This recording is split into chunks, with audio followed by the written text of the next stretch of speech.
Sudden గా social media accounts అన్ని delete చేసి ట్రావెల్ కి బయలుదేరు.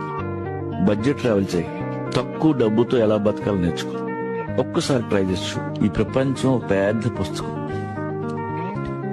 నువ్వు మీ ఊళ్ళోనే పుట్టి అక్కడే చేస్తే నీకు ఒక పేజీ మాత్రమే తెలిసిన అర్థం. వీలైనన్ని పేజీలు తిరిగేయండి.